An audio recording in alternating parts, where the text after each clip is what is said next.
No one expected that after years of silence, Caitriona Balfe would choose this moment to reveal the truth about Sam Heughan, a truth that, had it come out sooner, might have changed everything between them. While the Outlander fandom was still spinning in circles of theories, rumors, and endless debates, Caitriona appeared and finally spoke the words she had carried in her heart for nearly a decade. She didn't cry, she didn't tremble, her voice was calm, too calm, and that calmness sent chills down every spine in the room. Because sometimes, the quietest confessions are the ones that hurt the most. It began with her relationship with Sam Heughan, the man the world once believed was her destined love. But behind the foggy hills of Scotland, behind every passionate scene that made millions believe in their epic bond, lay a very different story, one of pressure, sacrifice, and a promise that only the two of them knew.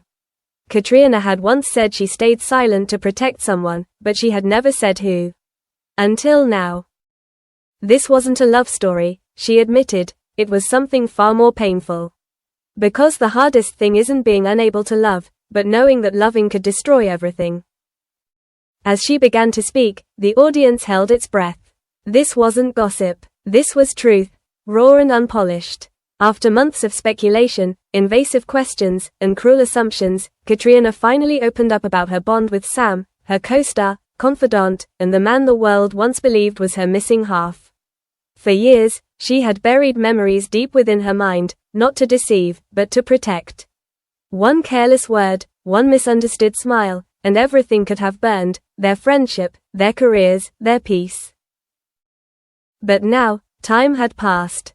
The fog had thinned, and Caitriona spoke slowly, with a serenity that made her words ache.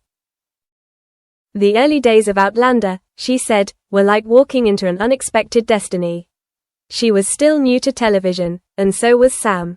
They met during their first table read, and something about him felt instantly familiar. It was in his eyes, his steadiness, the warmth of his voice, and the simple way he pushed a chair toward her before sitting down himself. From that moment, she said softly, I knew there was something special about him. But that something soon became a burden heavier than either of them expected. From their first scenes as Jamie and Claire, audiences saw something beyond acting, a connection so real it blurred fiction and life.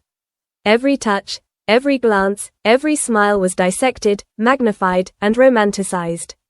The media, the fans, the press, all built an invisible cage around them, turning a pure friendship into a public obsession. I was scared, Caitriona confessed. Scared that if I smiled too warmly, people would say we were in love.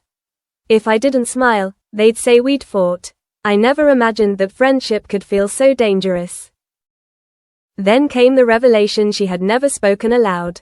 I stayed silent, she said, to protect Sam. Because the one who suffered most was always him. He was the one bombarded with questions, labeled the man secretly in love with his co-star, forced to smile and nod while the world built fantasies around him. When Sam began seeing other women, they were attacked, insulted, told they weren't good enough, that he was betraying his real partner. He endured it all without a word, she whispered. Everyone thought he was fine because he stayed strong. But I was there. I knew. I saw the weight he carried. She spoke of the exhausting nights, the endless shoots that blurred reality and fiction until neither of them knew who they were off camera. They'd sit side by side in silence, no words needed, understanding each other better than anyone else ever could. It was a friendship I know I'll never have again, she said. And then came the wedding. The news hit like a thunderclap. Fans cried, raged, accused her of betrayal. They attacked her husband, calling the marriage a lie, a cover-up. The pressure was unbearable. She closed her private accounts, hid from the noise, and wept. Through it all, Sam stayed silent, and that silence, though born of kindness, made the world twist the story even more. The day I got married, she recalled, Sam stood beside me, not as a man losing someone, but as my friend, the one who understood me better than anyone else. He smiled, he hugged me, and there was no sadness in his eyes. Just peace.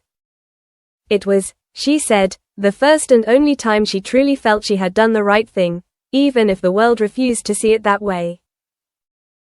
Throughout her confession, she spoke of gratitude, deep, unwavering gratitude for Sam. Grateful that he never let go of their bond, even when the world tried to turn it into something it wasn't. Grateful that he always stood behind her, not before her, shielding her from storms she never asked for. Grateful that he kept the promise they had made from the start, that friendship was worth more than any fleeting romance. That, she said, was the truth she had guarded all these years. They chose friendship over love. And then she ended with a line that silenced the world. If we had loved each other, Outlander would have ended long ago.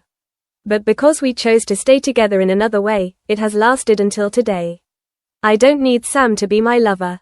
I need him to be my friend, the one I can trust until the end. It wasn't dramatic. It wasn't tragic. It was peace, the kind that takes a decade to find. And perhaps, in not belonging to each other the way the world wanted, Sam Heughan and Caitriona Balfe gave each other something far greater, a love that never needed to be confessed to be real.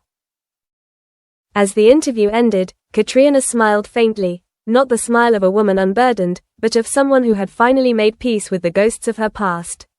Outside the studio, rain was falling softly, the kind of rain that blurs city lights into something almost unreal. Somewhere far away, Sam was said to be filming again in the Highlands. No one knows if he watched the interview, or if he needed to. Because between them, words had always been unnecessary.